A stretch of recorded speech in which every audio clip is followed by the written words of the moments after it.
Donald Trump ഭരണകൂടം ജപ്പാനുമായി ഒപ്പുവെച്ച പുതിയ വ്യാപാര കരാർ ആഗോള സാമ്പത്തിക മേഖലയിലും ഇരു രാജ്യങ്ങളുടെയും രാഷ്ട്രീയ ബന്ധങ്ങളിലും വലിയ ചലനങ്ങൾ സൃഷ്ടിച്ചിരിക്കുകയാണ്. ദീർഘകാലമായി നിലനിന്നിരുന്ന വ്യാപാര അസന്തുലിതാവസ്ഥകൾ പരിഹരിക്കുന്നതിനും അമേരിക്കൻ വ്യവസായങ്ങൾക്ക് കൂടുതൽ നേട്ടങ്ങൾ ഉറപ്പാക്കുന്നതിനും ട്രംപ് ഭരണകൂടം നടത്തിവന്ന തീവ്രമായ ശ്രമങ്ങളുടെ ഫലമായാണ് ഈ കരാറിനെ സാമ്പത്തിക വിദഗ്ധർ വിലയിരുത്തുന്നത്.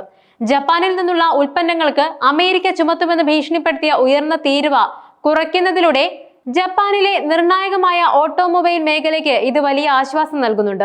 ഈ കരാറിന്റെ ഏറ്റവും പ്രധാനപ്പെട്ട സവിശേഷതകളിലൊന്ന് കാറുകളുടെ തീരുവ 25% നിന്നും 15%-ആയി കുറയ്ക്കുന്നതാണ്. 2025 ഓഗസ്റ്റ് 1 മുതൽ ഇത് പ്രാബല്യത്തിൽ വരും. ജപ്പാന്റെ കയറ്റുമതിയുടെ 1/4 വാഹനങ്ങളാണ് എന്നത് ഈ തീരുമാനത്തിന്റെ പ്രാധാന്യം വർദ്ധിപ്പിക്കുന്നുണ്ട്.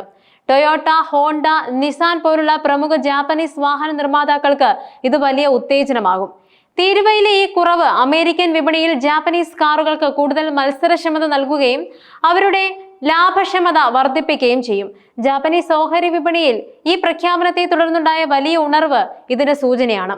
വാഹന നിർമ്മാതാക്കളുടെ ഓഹരികൾ കുത്തനെ ഉയർന്നു. എന്നാൽ ഈ കരാർ ജപ്പാന്റെ വാഹന വ്യവസായത്തിന് പൂർണ്ണമായ ആശ്വാസം നൽകുന്നുണ്ടോ എന്ന് പരിശോധിക്കേണ്ടതുണ്ട്. നേരത്തെ ട്രംപ് ഭരണകൂടം 25% തീരുവ ചുമത്തുമെന്ന് ഭീഷണിപ്പെടുത്തിയിരുന്നു. അങ്ങനെ ഒരു സാഹചര്യത്തിൽ നിന്നും 15%-ലേക്ക് കുറയ്ക്കുന്നത് ഒരു താൽക്കാലിക ആശ്വാസം മാത്രമാണോ അതോ ദീർഘകാലാടിസ്ഥാനത്തിൽ ഗുണകരമാകുമോ എന്ന് കണ്ടറിയണം. എങ്കിലും ഭാവിയിൽ ഉണ്ടാകാൻ സാധ്യതയുള്ള കൂടുതൽ ഉയർന്ന തീരുവകളിൽ നിന്നും ഒരു പരിധിവരെ ജപ്പാനെ ഇത് രക്ഷിക്കുന്നുണ്ട്. അമേരിക്കൻ ഐക്യനാടുകൾക്ക് ഈ കരാർ വഴി നിരവധി നേട്ടങ്ങൾ ലക്ഷ്യമിടുന്നുണ്ട്. അതിൽ പ്രധാനപ്പെട്ട ഒന്നാണ് ജപ്പാനുമായുള്ള വ്യാപാര കമ്മി കുറയ്ക്കുക എന്നത്. കഴിഞ്ഞ വർഷം ഇരു രാജ്യങ്ങളും തമ്മിലുള്ള വ്യാപാരം ഏകദേശം $230 ബില്യൺ ആയിരുന്നു. അതിൽ ജപ്പാൻ ഏകദേശം $70 ബില്യൺ വ്യാപാര മിച്ചമുണ്ട്. ഈ മിച്ചം കുറയ്ക്കുക എന്നത് ട്രംപ് ഭരണകൂടത്തിന്റെ ഒരു പ്രധാന ലക്ഷ്യമാണ്. ഇതിന്റെ ഭാഗമായി ജപ്പാൻ അമേരിക്കൻ അരി പോലുള്ള കാർഷിക ഉൽപ്പന്നങ്ങൾ കൂടുതൽ വാങ്ങാൻ സമ്മതിച്ചിട്ടുണ്ട്. ഇത് അമേരിക്കൻ കർഷകർക്ക് വലിയ സഹായകമാകും. കൂടാതെ ജാപ്പനീസ് കമ്പനികൾക്ക് അമേരിക്കയിലെ ഫാർമസ്യൂട്ടിക്കൽ സെമി കണ്ടക്ടറുകൾ പോലുള്ള പ്രധാന മേഖലകളിൽ വിതരണ ശൃംഖലകൾ നിർമ്മിക്കാൻ സഹായിക്കുന്നതിന് $550 ബില്യൺ വരെ വായ്പകളും ഗ്യാരണ്ടികളും അമേരിക്ക നൽകും. ഇത് അമേരിക്കയിൽ കൂടുതൽ തൊഴിലവസരങ്ങൾ സൃഷ്ടിക്കാനും സാങ്കേതികവിദ്യയുടെ കൈമാറ്റത്തിനും സാധ്യതയുണ്ട്. നിലവിൽ അമേരിക്കയിലേക്ക് ഏറ്റവും കൂടുതൽ നിക്ഷേപം നടത്തുന്ന രാജ്യമാണ് ജപ്പാൻ. ഈ പുതിയ നിക്ഷേപ പാക്കേജ് ഈ ബന്ധം കൂടുതൽ ശക്തിപ്പെടുത്തും. ഈ കരാർ എല്ലാ അമേരിക്കൻ വിഭാഗങ്ങൾക്കും ഒരുപോലെ ഗുണകരമാകണമെന്നില്ല. അമേരിക്കൻ വാഹന നിർമ്മാതാക്കൾ ഈ കരാറിൽ അതൃപ്തി പ്രകടിപ്പിച്ചിട്ടുണ്ട്.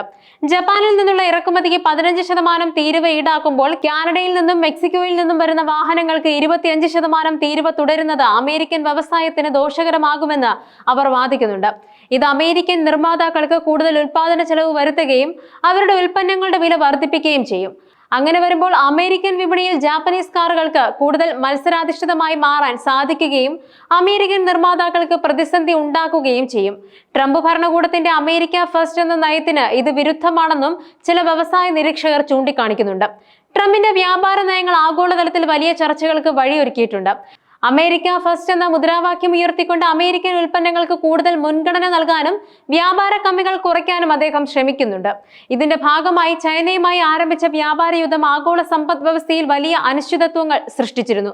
ജപ്പാനുമായുള്ള ഈ കരാർ അത്തരം കടുത്ത വ്യാപാര യുദ്ധങ്ങൾ ഒഴിവാക്കി കൂടുതൽ സൗഹാർദ്ദപരമായ ബന്ധങ്ങളിലൂടെ വ്യാപാര സന്തുലിതാവസ്ഥ കൈവരിക്കാനുള്ള ഒരു ശ്രമമായി വ്യാഖ്യാനിക്കപ്പെടുന്നു.